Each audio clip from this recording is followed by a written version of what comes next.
Hello and welcome to Friday edition of English Bulletin of IPR Department. I'm cheering Eden. Let's look at some of the news that have been making headlines this week.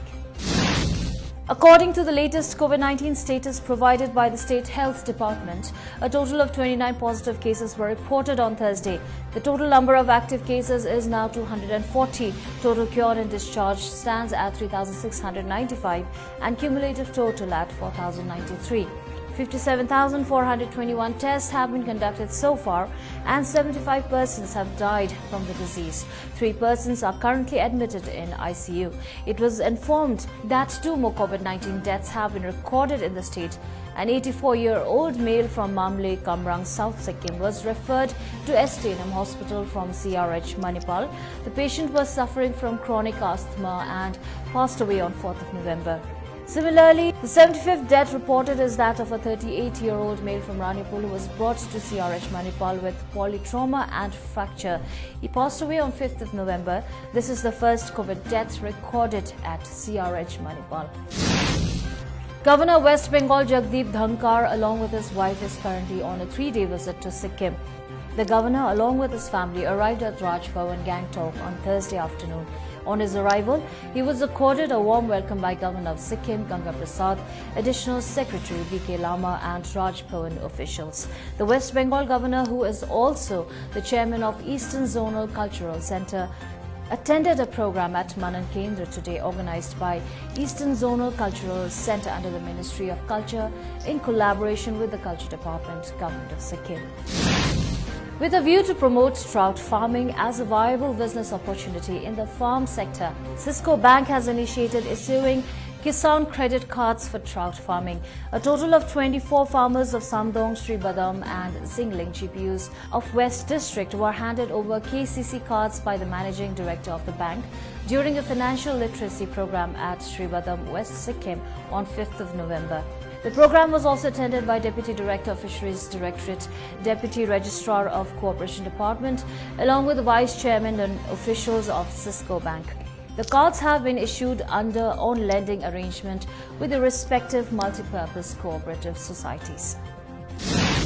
India's COVID-19 caseload went past the 40 lakh mark, while the number of people who have recovered from the disease surged to 77.65 lakh, pushing the national recovery rate to 92.32%, according to Union Health Ministry data updated this morning. India's total coronavirus cases mounted to 84,11,724, with 47,638 new infections being reported in a day, while the death toll climbed to 1,24,985, with 670 new fatalities. Data updated at 8 a.m. showed a total of 77,65,966 people have recuperated from COVID-19 so far, pushing the national recovery rate to 92.32%, while the case fatality rate stands at 1.49%. The number of active COVID-19 cases remained below 6 lakhs for the 8th consecutive day. There are 5,20,773 active cases of coronavirus infection in the country as on date, which comprises 6.19% of the total caseload.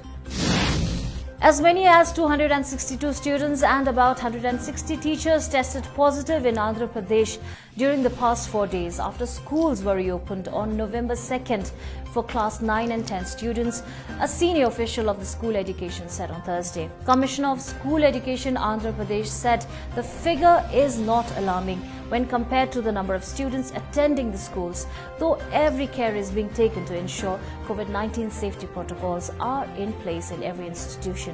As per the statistics provided by the department, there are 9.75 lakh students registered for class 9 and 10 in the state, out of which 3.93 lakh attended. Out of 1.1 lakh teachers, over 99,000 attended the educational institutions on Wednesday. All the educational institutions across India have remained closed since March, when the national lockdown to contain the spread of COVID-19 was announced.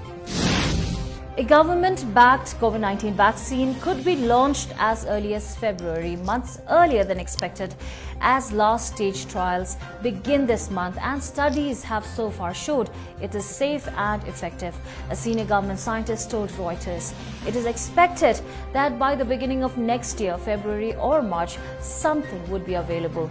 Bharat Biotech, a private company that is developing Covaxin with the government-run Indian Council of Medical Research, had earlier hoped to launch it only in the second quarter of next year. A launch in February would make Covaxin the first India-made vaccine to be rolled out. Now, let's look at what's happening with US elections 2020 results. Democratic Party candidate and former Vice President Joe Biden is taking on Republican Party's nominee and incumbent President Donald Trump. California Senator Kamala Harris and Vice President Mike Pence are their respective running mates. Biden is leading Trump in the overall Electoral College vote tally, but things can change as the margins are narrowing in multiple battleground states.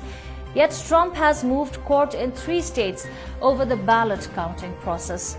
Voters were urged to vote early this time, especially through mail-in ballots, to avoid queues amidst the coronavirus pandemic. Thus, over 101 million votes were cast and recorded even before the election day. But counting of mail ballots is more laborious, and that is delaying the result. The latest we've got is that Joe Biden is ahead in Nevada and Arizona and closing to overtaking Trump in Georgia. A win in 2 of these states would make him the next president, even without Pennsylvania. Just a handful of states will now decide America's favorite color. The 2020 US presidential election has recorded the highest voter turnout in 120 years. An estimated 239 million people were eligible to vote this year, of which nearly 160 million exercised their right to franchise. The figure is likely to be updated in the coming days.